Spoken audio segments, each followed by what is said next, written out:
Arcadian Vanguard presents the Wrestling News in your daily wrestling newscast for Monday, September 4th, 2023. Good morning, I'm Mike Sempervive. We begin today with All Elite Wrestling presenting their 5th annual All Out pay-per-view from the United Center in Chicago. In the main event, Jon Moxley pinned Orange Cassidy after delivering the Death Rider DDT to win the AEW International title in 19 minutes and 50 seconds. Cassidy's reign ends after 326 days and 31 successful defenses, which are the most by any champion in company history. Cassidy fell 20 days short of the longest title reign in AEW history, which is Kenny Omega's 346-day reign as AEW World Champion in 2020 and 2021. Speaking of Omega, he fell in a one-on-one grudge match against Konosuke Takeshita. Takeshita pinned Omega clean at the 22-minute 30-second mark after delivering a knee strike to the head. Backstage after the match, Takeshita and his manager Don Callis crowed over their victory. This is the man to beat in All Elite Wrestling. Forget Kenny Omega. He crushed him under his boot. He crushed him with a knee. I said Kenny had a weak neck. I showed you the MRIs, and we exposed it tonight. Feels good, doesn't it, kid? Yeah. I love it. 俺がプロレスの頂点に立ったんや。 And Lexi, that's Japanese for we're going to take everything that can be taken, and then we're going to take a little more. Come on, kid, let's go get some sake. Yeah. I love it. In an intense strap match, Bryan Danielson made his return to the ring and defeated Ricky Starks. Danielson wrapped the strap around Starks' neck, who could not escape and was choked unconscious. Guest commentator Ricky Steamboat got involved in the match to offset the interference of Big Bill, who was serving as Starks' corner man. It was Danielson's first match since this past June when he broke his arm against Kazuchika Okada. In an 8-man tag team match, Bullet Club Gold's Jay White, Juice Robinson, Austin Gunn, and Colton Gunn defeated FTR and the Young Bucks. White hit the Blade Runner on Wheeler, allowing Colton Gunn to get the pin. The show opened with AEW World Champion MJF and Adam Cole retaining their ROH World Tag Team titles for the first time with a victory over John Silver and Alex Reynolds. After the bout ended, as the champions made their way to the back, Samoa Joe came out and shoved past MJF, leading to a confrontation between the two, which saw Joe guillotine choke MJF until security broke them up. Take us away, Bob. Oh, no, wait a second. Oh, Bobby, be careful. MJF. What are you doing?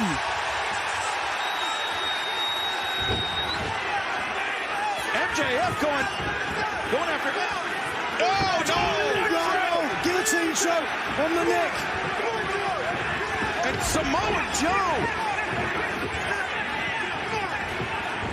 We can't blame Joe. A wild scene here in Chicago as MJF and Samoa Joe need to be separated.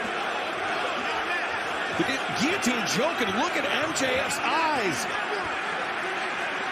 And Joe.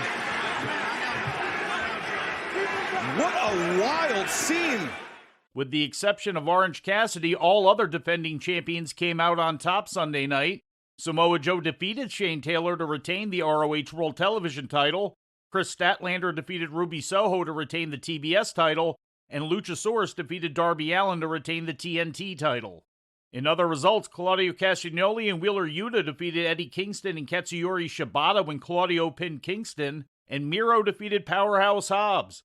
After the match, Hobbs shook Miro's hand before attacking him. This led to Miro's wife CJ Perry debuting to distract Hobbs and allow Miro to hit him in the back and the head with a chair. Oh no, this could get bad. Yeah, for Willie. Miro to his feet with the chair. And cracked Hobbs. The acclaimed Anthony Bowens and Max Caster, along with Billy Gunn, retained the AEW Trios title for the second straight night, defeating Jay Lethal, Jeff Jarrett, and Satnam Singh. National Basketball Association Hall of Famer and former Chicago Bulls forward Dennis Rodman was in the Acclaim's corner for the match. During the pre-show in a 6-woman tag, Hikaru Shida, Sky Blue, and Willow Nightingale defeated Athena, Diamante, and Mercedes Martinez, and Hangman Adam Page won the over-budget Battle Royal, last eliminating Brian Cage. Per the stipulation of the match, Page will donate $50,000 to the Chicago public school system. Also last night, MLW held their Fury Road Fight Plus pay-per-view at the 2300 Arena in Philadelphia. In the main event, Alex Kane made the first defense of his MLW World Heavyweight title reign by knocking off Willie Mack in 17 minutes and 56 seconds. Ricky Shane Page defeated Jacob Fatu in a Weapons of Mass Destruction match to win the MLW National Openweight title. Fatu falls after 150 days and 2 successful defenses. Also on the show, Becca defeated Maki Ito to become the #1 contender for Delmi Exo's MLW Women's World Featherweight title. In a Kiss My Foot match, Matt Cardona downed Mance Warner, Ichiban topped Tracy Williams, and Kushida beat Tony Deppen. And we close with a look at Japan. During Sunday's N1 Victory Tournament final yesterday, Pro Wrestling Noah has announced a special 25th anniversary celebration card for longtime company stalwart Naomichi Marufuji. The show will take place inside Tokyo's Korakuen Hall on Sunday, September 17th, and will feature the Pro Wrestling Noah debut of IWGP United States champion Will Ospreay. Ospreay, a contracted New Japan Pro Wrestling talent, will wrestle Marufuji in the main event of the 8-match show. Marufuji debuted in the summer of 1998 for All Japan Pro Wrestling and joined a majority of the roster in Office and moving to Pro Wrestling Noah in the year 2000 when Mitsuharu Misawa started the company. A slew of Noah title matches were also announced for the following week at the Nagoya International Conference Hall on September 24th. The show, titled Grand Ship Nagoya, features 4 title matches, including the company's top prize. GHC World Heavyweight Champion Jake Lee defends his title against this past Sunday's winner of the N1 Victory Tournament, Go Shiozaki.